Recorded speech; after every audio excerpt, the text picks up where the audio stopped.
You're listening to the Holistic Lifestyle Guide podcast, the show that guides you on your holistic lifestyle journey to a healthy body, mind, and soul aligned with nature.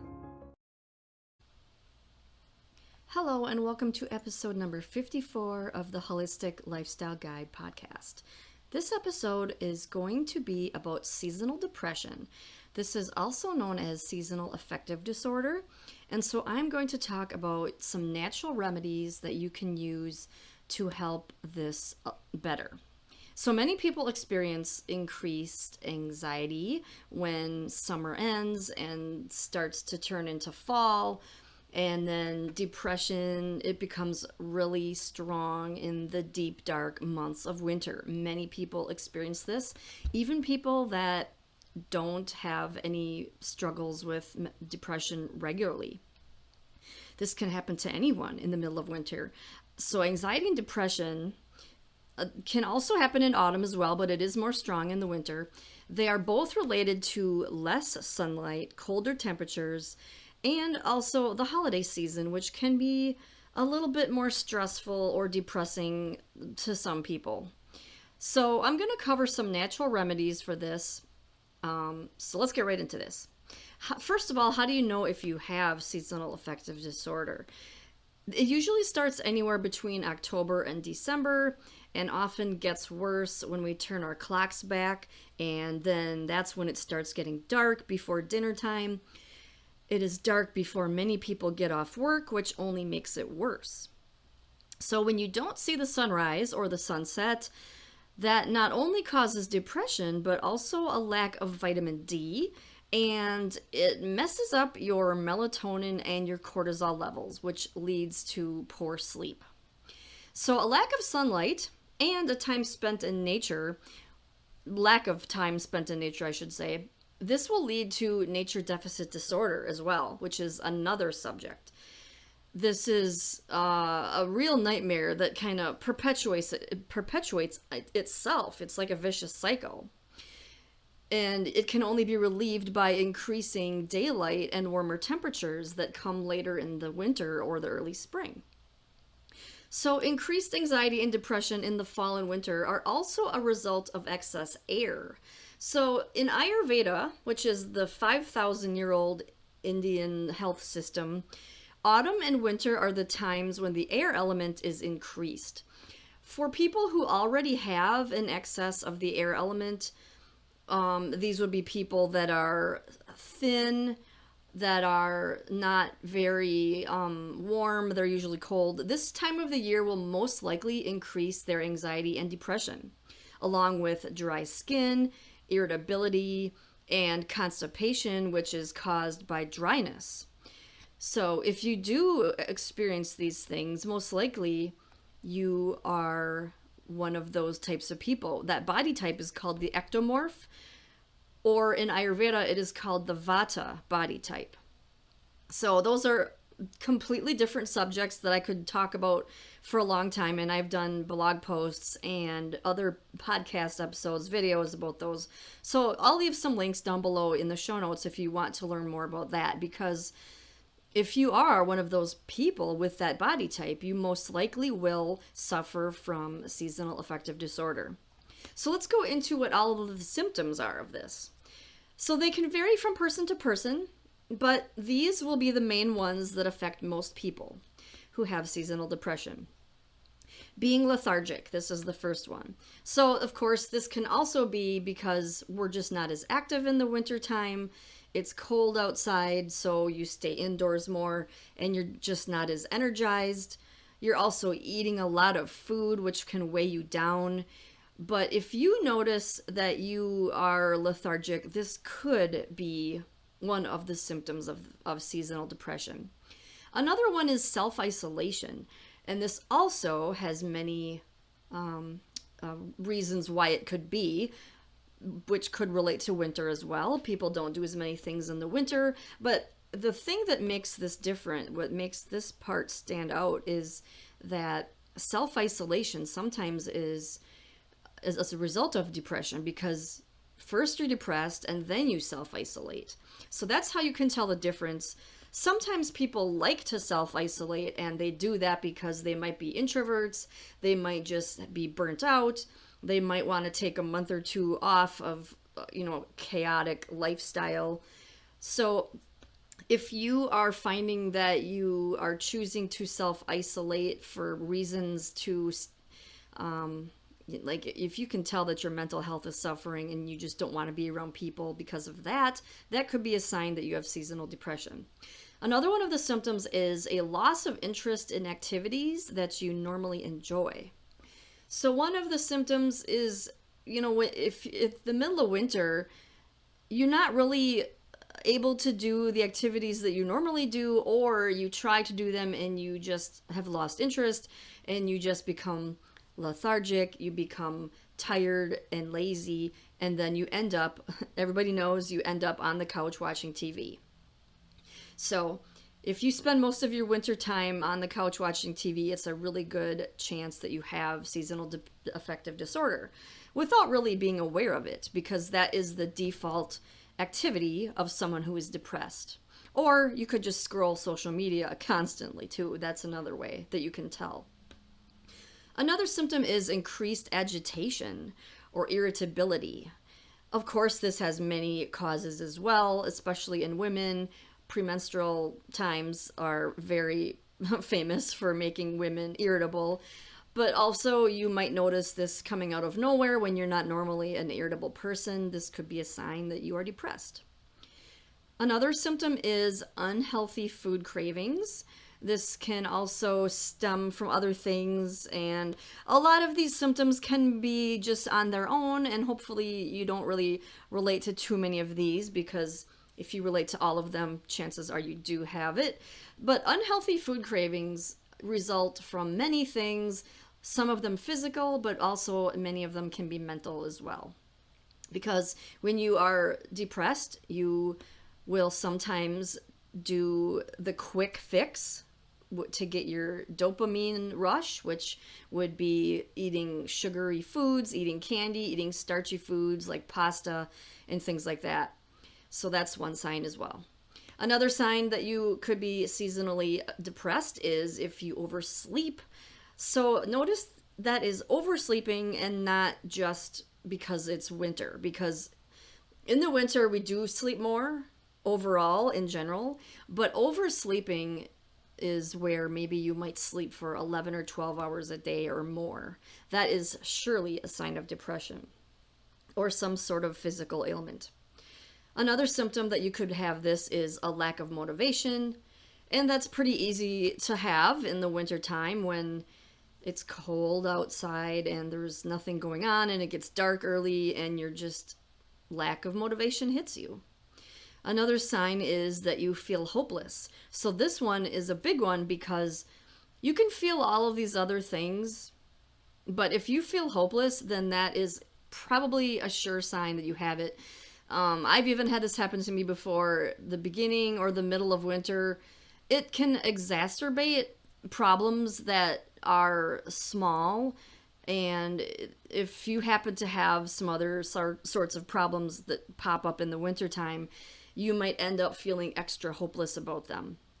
So whether or not you can relate to any of those symptoms, then hopefully you not. But if you're listening to this, if you're still listening, chances are you either know that you have it or you can recognize some of these symptoms in yourself or someone else. So now let's move on to the section where I'm going to give some natural remedies for seasonal affective disorder and anxiety. What can you do if you suffer from these symptoms every fall and winter and you know that it's going to happen? So these are very simple things to do, and they can really be organized under one overarching theme, which is self-care. Self-care is crucial. It's a really big part of what I talk about. It's a really big part of holistic wellness. It includes all of the things that work great as natural remedies for anxiety and depression, as well as just being overall healthy, just having a healthy lifestyle. So I'm going to focus on 5 things that we're going to talk about. There's a lot of things that self-care includes, but I'm going to focus on 5. And these are going to be 5 that are specifically aimed at anxiety and depression. So the first one is going to be journaling. Journaling is something I talk about a lot. You've probably heard me mention it a million times if this is not your first time listening to this podcast. So journaling is a great way to express yourself. It's a great way to do inner work, like shadow work, get to know yourself. It's a great way to it's really great for the body, mind, and the soul. If you want to learn your life purpose, if you want to lower your blood pressure, if you want, it's so good for so many things. And so I actually have a self-care seasonal depression journal available in my Etsy shop. It's a printable journal, and I will leave a link down below in the show notes for that, because that is made specifically for anxiety and depression that hits in the wintertime. The next self-care tip is meditation. So now, when I first said meditation, you might have said, I don't want to meditate. I don't like meditating. It doesn't work for me. I can't do it. I can't sit still. Then I've got you, because really what the core of meditation, the way that I talk about it, is to become into the present moment, to put your mind into an altered state. And that does not necessarily mean that you have to sit still. In fact, there's a lot of moving meditations. Dancing is even a form of meditation. There are a lot of guided meditations that you can do that will walk you through it so that you're not just sitting in silence, listening to your thoughts. There's a lot of ways that you can meditate without doing it the traditional way. So I have a podcast episode about that, as well as videos and blog posts. I will leave a link down below in the show notes to learn some more about meditation, the easy way.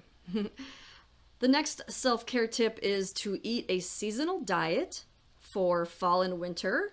This falls in with Ayurveda as well, because Ayurveda is all about living in alignment with nature, and there are certain things that you can eat during certain times of the year, the certain seasons, and these are things that will help promote wellness. So that's a very large subject too. I can't go into everything now, but if you check out a book, I always recommend this book. It's called The 3-Season Diet. And the reason why it's called the 3-Season Diet is because there are really 3 times of the year where our body kind of shifts gears. One time is in spring, another time is in winter, and they kind of overlap a little bit, which is why the 3 of them would spread out over the year. But this book is amazing, and it is by Dr. John Douillard. And I highly recommend that book, because when you eat according to the seasons, that will help your mind as well. It'll help with anxiety and depression. There are so many things about Ayurveda that are crucial for helping anxiety and depression, and that's another really big subject. And I've actually got a course on Ayurveda, so I will leave links down in the show notes to learn more about Ayurveda. I will leave a link to that book. There's just so much information. So I really hope that you are getting some benefit out of this episode, and you're going to take notes and follow through with this stuff, because it all works. Especially the more you do, the more they work. The next one on the list for self-care tips is practicing. I do not, there's a word for this. It's spelled Hygge. And I always thought this word was pronounced Hygge. It might be pronounced Hidgy or Hidge or Hige, or not going to even try really, but it's basically where you are utilizing things and activities that are warm, that are cozy, that make you feel comfortable. So these are things like fleece blankets, big soft fluffy pillows, soft lighting, doing things that are just going to calm you. So look up that word, Hygge, and you'll get all sorts of awesome stuff. It's all about being comfortable. It's all about being warm, comfortable, and cozy. It just makes me want to curl up into a ball just talking about it. And so that can make you feel better in the middle of winter, of course. The next one, the last one on this list of self-care activities, is proper physical nourishment, which is a combination of 4 things. Healthy food, sleep, sunlight, and exercise. And actually, now that I'm saying those things, I am realizing that there's a 5th one, which is movement. Or, well, actually, exercise is movement, so that's included. There we go. So we got food, sleep, sunlight, and exercise. And those are the base physical needs that we need in order to be healthy. So when it comes to food, like I said, if you eat seasonally, winter foods are things that are nourishing. They are things that are warm, and they're usually a little more on the fatty side because in the winter we can put on more fat. Our bodies want to put on more fat because of the cold. So fat's not a bad thing unless you just eat blobs of it, in excess, and that's not what we're going for here.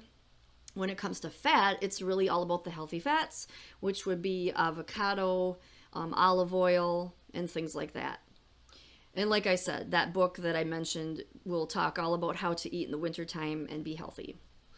So then sleep too, that's the next one, and that's, like I said, you don't want to oversleep either. But in the wintertime, you want to get at least 8 hours, sometimes 9 in the winter. And even 10 is tolerable. I mean, it's okay. A lot of people need a lot of sleep in general. And so if you sleep 9 to 10 hours in the winter, don't feel too bad about that because, sleep is when the body heals. Sleep is crucial. As long as you don't feel sluggish in the morning and, you're keeping in line with the circadian rhythm, being more awake when the sun's up, and going to bed earlier. So going to bed earlier in the winter is a pretty big deal. And it's a lot easier to do because the sun goes down earlier, of course, and then most places have daylight savings time, which makes it so that sometimes the sun is going down before you even eat dinner. And so that's why it's much easier to get enough sleep in the wintertime. Sunlight, this is a crucial one, but in the winter, of course, this is the main reason why we get seasonal affective disorder, because of the lack of sunlight. But here's some things that you can do. Sun can penetrate through the clouds, so even if it's not a sunny day, you can still go outside. You will have to bundle up, but even if you have to go outside for 15 minutes, that's all it takes. You don't have to spend hours outside in the winter. The more the better, of course, if you can tolerate the cold.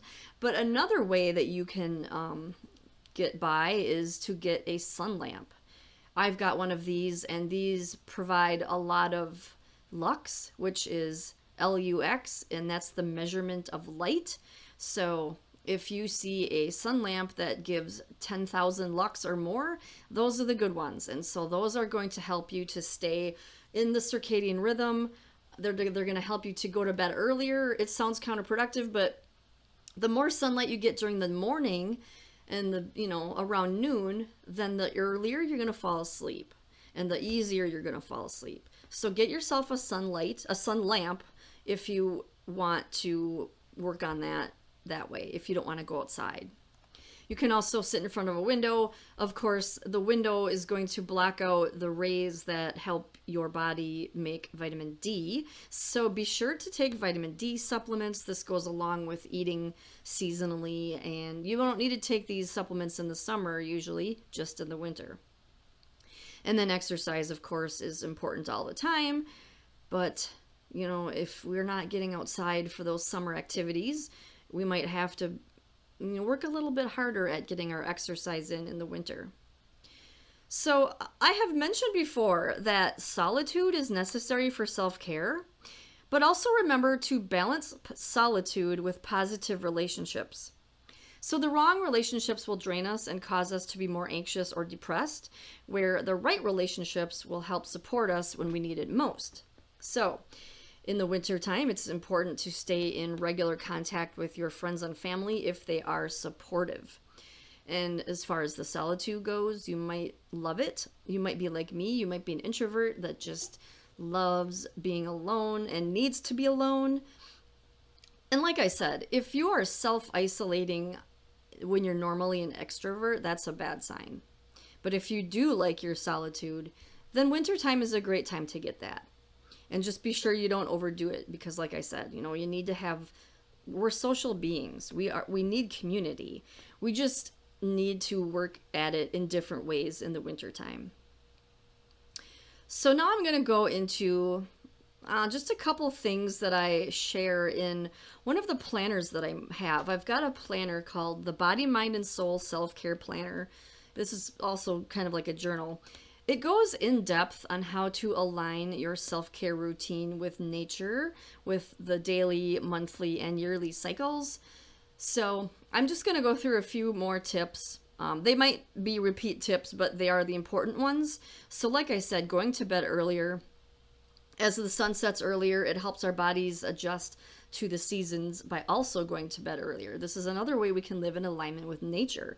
You don't have to go to bed as early in the autumn, in the fall, but like I said, as the sun goes down later, you can kind of move along with the sun like that. So I'm going to give a couple of foods that you can eat in the fall and the winter. The fall is the best time of the year to start eating these sorts of meals that are nourishing. So you might be thinking, okay, so in the summer I'm eating cold, light foods like fruits and salads and things like that. At what point do you just all of a sudden start switching over to winter food? The answer is no. What you want to do is slowly start to move these foods into your diet. So around fall is when the apples become plentiful, and the squash and sweet potatoes and pumpkins. And so you want to eat these slowly, but kind of intersperse them with your summer diet towards the end of summer. And then in the fall, you can kind of add more things like chili and soup and stew. If you're not a vegetarian, you might start eating more chicken and beef, especially beef, because it has a lot of protein, iron. It helps you stay full longer. So these are foods that you want to eat in the fall and the winter. So then another tip is to start wearing soft, warm clothing in the fall and more in the winter. This might seem like common sense, but it's worth mentioning because being fashionable is overrated, I think. I think being comfortable is better for your body, mind, and your soul. There might even be ways that you can do both, fashionable, comfortable clothing. Some of my favorite clothes are flannel and fleece. They're so comfortable that I don't even care if people don't think they look cool. So another thing that I do is in the fall, I switch my bed sheets to warmer material that helps me sleep better.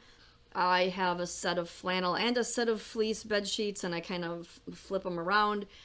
This is probably going to be really good for you if you have problems with anxiety and depression, because like I said, you might have the body type that is very thin, very, the mind type that is very nervous, and it takes you a lot to get warm. So give that a shot with the warmer bed sheets, especially with anxiety and depression. Sleeping more and having a warm, cozy bed, it goes such a long way and helps you sleep better. Another tip is to use a humidifier. So in the fall, the air gets drier.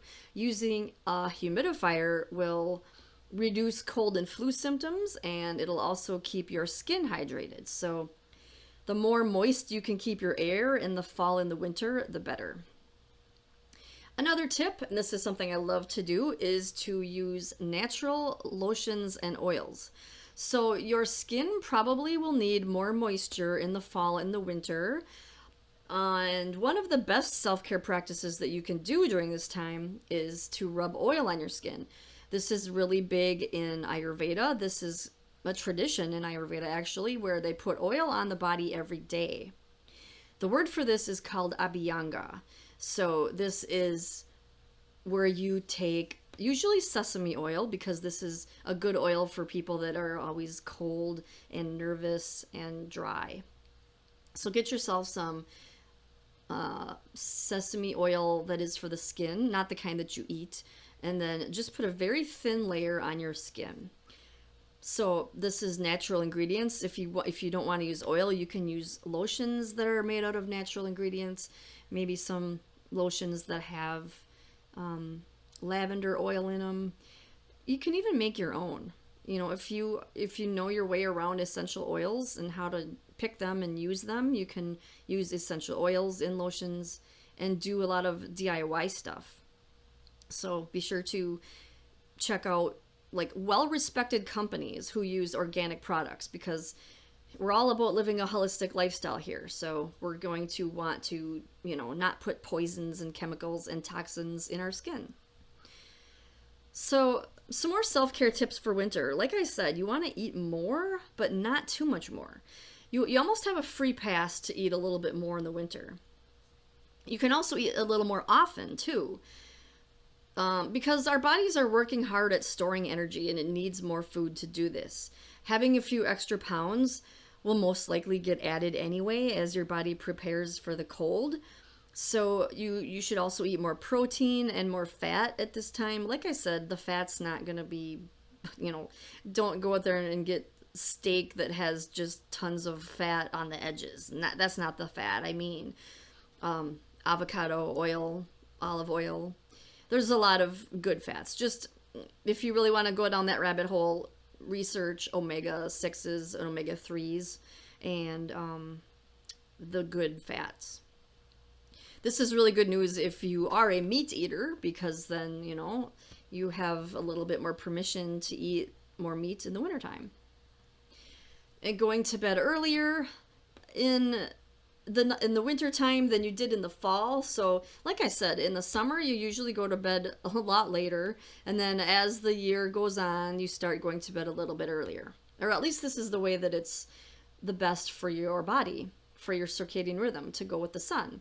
With the sun setting around 5 p.m., our bodies will naturally get tired earlier in the winter. So don't fight against nature. Try to get in bed around 10 p.m. It's not only okay, but it's healthy to get extra sleep in the winter. This is how our ancestors lived, and this is how Ayurveda talks about it. So that's another tip. Go within in the wintertime. This is the time of year where everything takes a pause. So take this cue from nature and go within. This is a great time to start a journaling practice. If you don't already have a journaling practice, then winter is the perfect time to start one. You can also do meditation, and like I said, I've got easy ways to meditate that if you don't like to meditate, or you might like it, that's a great time to start. Doing things like yoga, contemplation, you know, things like that. Because in the active months of the year, we often lose ourselves in all of the busyness of our lives. So in the wintertime, it's very balancing to find yourself again. It's like the yin yang, you know. There's a time for both expansion, and then there's a time for going within. It's like breathing. You know, as we breathe, you go out, you go in, you go out, you go in. And this is what nature does. And this is a great way that we can get in line with nature. So another way that you can relieve seasonal depression is to plan for next year. This is a great time to buy a planner. They're always selling planners right before the end of the year. And then you can start getting excited for the new year. It's really good for your mind to create goals, because studies have shown that your brain releases more dopamine when you are planning a fun activity than it actually does when you are doing that activity.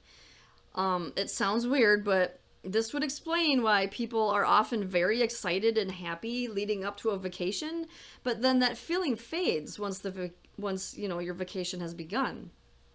Because then you're really dealing with more stress and you're not getting as much sleep.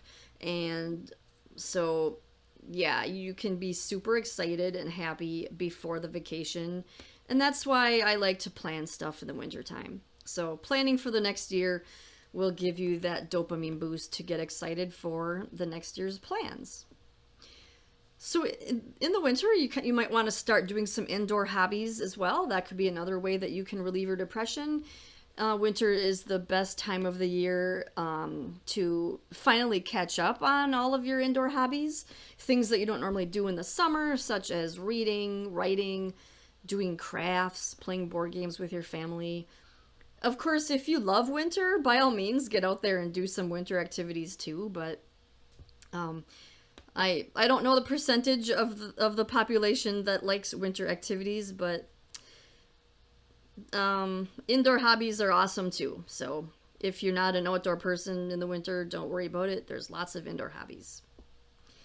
So I'm going to end this podcast now because this was quite a long one, but it was a lot of information. Because really, like I said, preventing seasonal affective disorder is all about self-care, and self-care is such a big topic. I had to go in depth with that. And like I said, if you need more guidance, I've got lots of blog posts, I have other podcast episodes, and I've got the printable self-care journal that I mentioned. I also have the seasonal affective disorder journal, which is 16 pages of journal prompts that will help you with self-care, fall anxiety, winter anxiety, seasonal affective disorder. So if you're interested in that, the link will be down below in the show notes. Everything will be there for you, so you're covered. Thank you so much for joining me for this episode, and be sure to visit my website, holisticlifestyleguide.com, where you will be able to find the articles that I am mentioning, all about holistic health and wellness. And be sure to subscribe if you want to get freebies delivered to your inbox. Every Tuesday, I send out freebies, I send out tips, and everything else good that I'm doing. So thank you so much for listening, and have a great week.